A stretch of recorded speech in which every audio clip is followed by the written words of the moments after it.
skleistis Evangeliją ir gydyti žmonėse visokias negalias.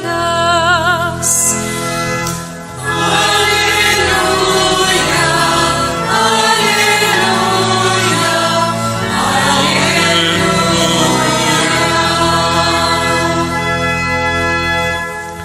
Viešpats su jumis. Iš Šventosios Evangelijos pagal Matą.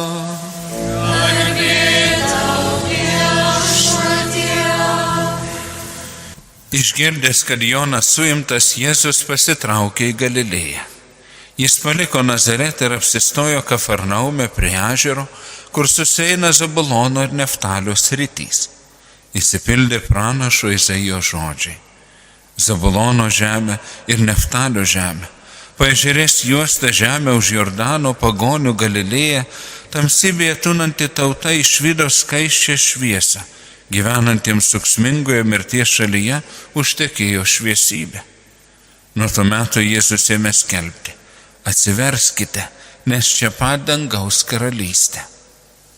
Vaikščiodamas palei Galilėjos ežerą, Jėzus pamatė du brolius, Simoną vadinamą Petru ir jo brolį Andriejų, metančius tinklą į ežerą, mat buvo žvejai. Jis tarė: eikite paskui mane, aš padarysiu jūs žmonių žvejais.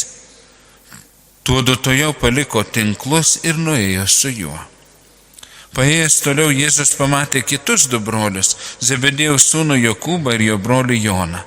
Jiedu su savo tėvu Zebedėjumi valtyje taisė tinklus. Jis ir tuos pašaukė.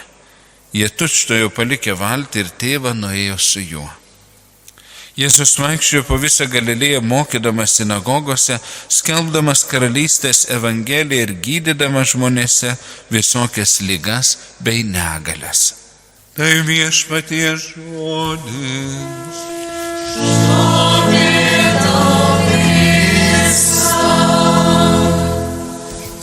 Šiandienos Dievo žodyje daug įvairiausių dalykų ir temų, bet man kažkodėl užkliuvo vienas labai konkretus daiktas. Evangelijoje, kurią ką tik girdėjome ir kai kas sekėme savo pačių tekstuose, tas daiktas buvo paminėtas 3 kartus. Apie ką aš? Apie tinklus. Ir kaip žinau, ne visi žinome, kaip tinklas atrodo arba su tinklu esam susidūrę, tai artimiausią tinklui vaizdinį aš atsinešiau parodyti. Čia yra mano rezginė, su kuria aš einu į parduotuvę, labai geras dalykas, daug gali visko prisidėti ir kai eini pro kontrolę, jie puikiai mato, ką tu ten neši ir nereikia čiūžinti maišelio. Pas mane visada automobilyje. Bet kadangi aš nežvejas, tai aš jokio kito tinklo neturiu, bet čia vis dėlto yra tinklelis, tinklas. Ir šiandien Simonas vadinamas Petru, jo brolis Andriejus, Zebedėjaus sūnus Jokūbas ir Jonas valė tinklus, prižiūrėjo tinklus, o kai susitiko su Jėzumi ir Jėzus juos pašaukė eiti su juo, sekti juo, jie paliko tinklus. Ką jie darė su tais tinklais? Ar tie tinklai ir ta žvejyba buvo jų hobis?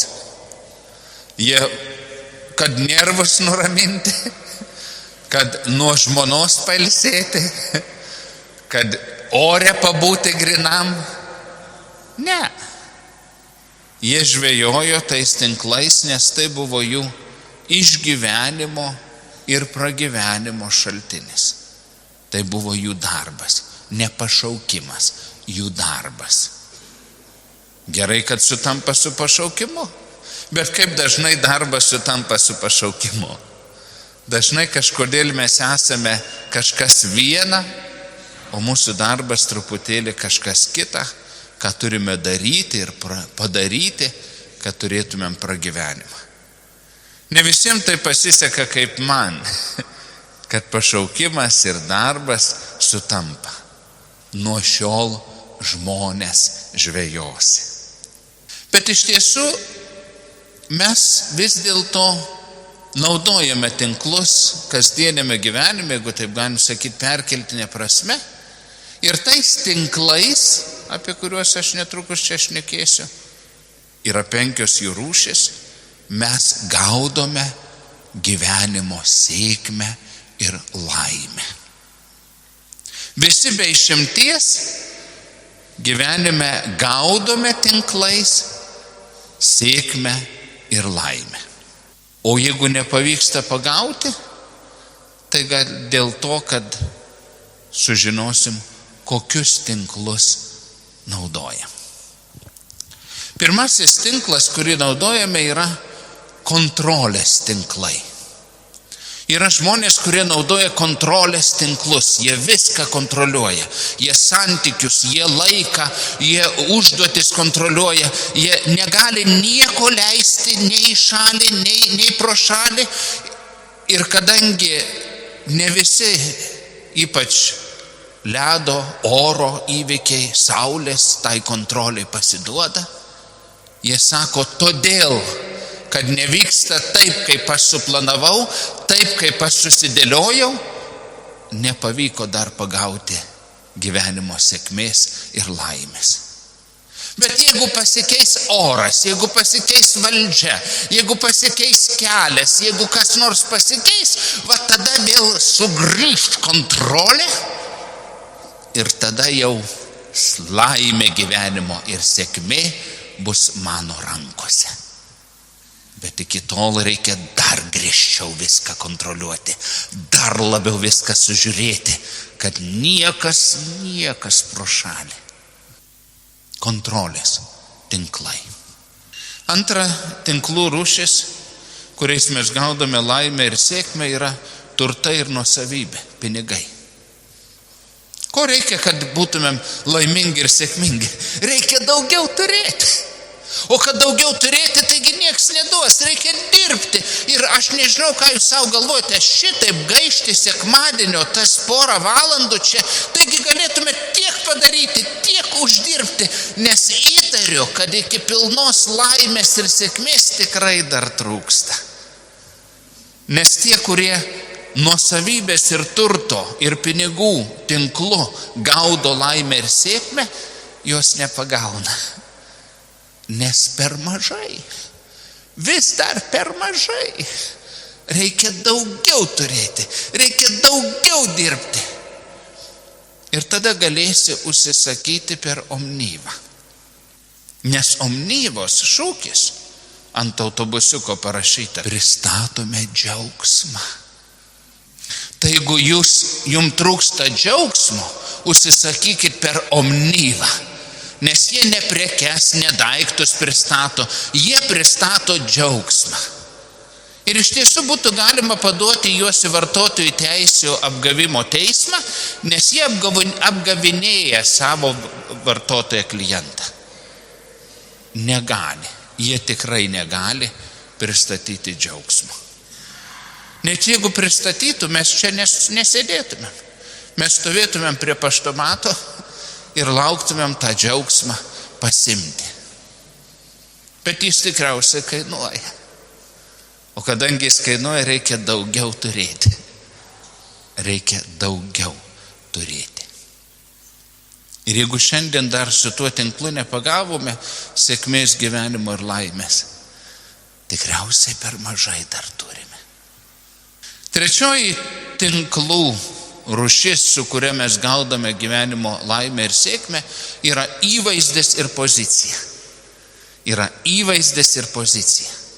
Ir šiandien tas gaudimas dažniausiai vyksta socialiniuose tinkluose, kuriuose mes dedame save, savo selfius, ką mes valgėm, kur mes gėrėm, kaip mes atrodėm, ir tada kiti laikina. Ir jeigu tu daug laikų ir širdelių, jau nebetoli mano gyvenimo laimės ir sėkmės. Bet jeigu jų dėl kokios nors priežasties sumažėja, depresija. Nes taigi aš tai nežinau, kas aš esu, bet kiti žino, jeigu tik aš parodysiu. Ir tada jų vertinimas, jų nuomonė, jų atsiliepimai yra man kaip oras. Bet tikrai galėtų būti daugiau. Tai ašgi ir seksualus, ir seksuali, ir išvaizdus, ir išvaizdi, ir visokių, ir matote, kur aš valgiau, kur aš keliavau, visa kita. Suprantat? Va čia tai vertė. O kitas dalykas su tuo susijusi, su tuo tinklu, pozicija. Kai aš užimsiu tą poziciją, va tada aš jau būsiu ir sėkmingas, ir laimingas, nes tada jau visi skaitysi su manim, tada jau atsiskleis mano tikrieji talentai ir gabumai. Bet kol aš tos pozicijos vienokią ar kitokią formą neturiu, įvaizdžio, pakuotės, kitų nuomonės tinklas. Ne ką aš apie save žinau, bet ką apie mane pasako ir kaip vertina kiti, kaip į mane pažiūrės, kaip apie mane atsilieps, kaip man padėkos ar pasveikins. Kitų nuomonės vergai. Ir nesu dar sugavęs savo gyvenimo laimės ir sėkmės, todėl kad kažkaip dar iki galo nemato, nepasako. Arba pasako ir neįtikina, arba dar nepasiekiau tos pozicijos. Ketvirtoji tinklų kategorija, kurią mes gaudome, kai nekurie laimė ir sėkmė, yra savipakankamumas. Savipakankamumo tikslai. Man nereikia kito. Man nebereikia kito. Ir jeigu tu nekeisi šitų įpročių, arba tu nedirbsi su savimi, tu prarasi šeimą, santykius, draugystę, kolegų pagarbą ir visą. Man kas? Nereikia. Savipakankamumo man užtenka pačiam savęs, pačiai savęs. Nes kam tas kitas? Tai dėl to kito reikia stengtis. Tai su tuo kitu reiks dalintis. Tas kitas gali turėti kitokią nuomonę ir poreikius negu mano. Man užtenka manęs paties, manęs pačios. Ir eikit jūs visi žinot kur. Nei valstybės, nei bendruomenės, nei šeimos, nei kolektyvo, nei draugų man nereikia. Ir tada pas mane tokia, sau pakankama. Tai kai ateis sėkmė ir laimė, tai viskas bus tik mano. Nes jeigu aš būsiu užsiėmęs dar kažkieno kito reikalais, taigi laimė ir sėkmė gali praeiti pas kitą. Tai geriau aš tik tai va čia viena su savim. Pati. Nežinau, ar kam pasisekė pagauti. Manau, kad ne. Ir penktoji tinklų rūšis, kurią naudojame pagauti laimę ir sėkmę, jūs labai nustebins. Religija. Yra žmonės, kurie religiją naudoja kaip sėkmės ir laimės pagavimo tinklą. Kai aš klupėsiu kiek reikia, melsiuos ką reikia, visas mišias išdalyvausiu, visų įstatymų laikysiuos, o ypatingai pasirūpinsiu, kad kiti taip gyventų. Ar jūs esate sutikę rūgščių tikinčiųjų? Rūgščių nuo tikėjimo. Tokių, kurie amžinai sako, žvakė ne taip pastatyta, klebonas ne taip pasižiūrėjo, kiti ne taip klaupėsi ir sėdi, ne taip gieda choras. Tokių žinančių, kaip popiežius turi gyventi, kaip kunigai turi gyventi, kaip kiti, tokių moralizuojančių tikinčiųjų, pažįstate? Tai jie su savo tokiu moralizavimu, jie bando pagauti laimę ir sėkmę. Kaip atlygį už tokį nuopelningą ir dorybingą gyvenimą, o mums nuo tokių rūgščių tikinčiųjų ar jie būtų kunigai, ar vyskupai, ar pasauliečiai, ar vienuoliai, ar vienuolės, norisi bėgti neatsisukant, nes Jėzus niekada nebuvo rūgštus, nes Dievo meilė, kurią turime patirti, dalintis, niekada nebuvo rūgšti. Jinai turi savo švelnumą, jinai turi savo patrauklumą, ji neskuba vertinti, ji neskuba teisti, ji moka būti gailestinga. Ir tikėjimą naudoti kaip pagalį, kuriuo kaip bananu kontroliuojame ir daužome vieni kitų ir bandome išmušti gerą ir dorą elgesį, išmušti iš savęs pačių ir iš kitų. Yra toks tinklas, gaila, kad yra, bet jis neveikia. Niekas dar su juo nesugavo tikrosios laimės ir tikrosios sėkmės, net bažnyčioje. Ir susitikus su Jėzumi, jie paliko tinklus. Savo tinklus, kuriais gaudė pragyvenimą, sėkmę ir laimę, jie paliko. Ir kas su jais atsitiko? Jie išgirdo, kad reikia atsiversti ir dangaus karalystė čia pat. Ir nuo šiol jūs žmonės žvejosite, tie 4 su Jėzumi, tie 12 su Jėzumi, tie 3 ir 5 tūkstančiai su Jėzumi, mes su Jėzumi tapome tinklu. Mes palikome savo tinklelius, tuos visokius tokius, kuriais patys gaudome. Ir mes tapome Dievo tinklu. Dievo meilės tinklu. Kad jis galėtų susigauti savo karalystę, savo žmonės. Nes Dievo karalystė nėra institucija, Dievo karalystė nėra teritorija, Dievo karalystė yra santykių tikrovė. Santykių tikrovė. Ir tinklas labai gražiai parodo santykius. Kiekvienas tas kvadratukas tarp 4 mazgelių yra narelis. Ir jo nebūtų, jeigu nebūtų tų 4 mazgelių. Kiekvienas virvelė, kiekvienas mazgelis yra santykio tikrovės dalis.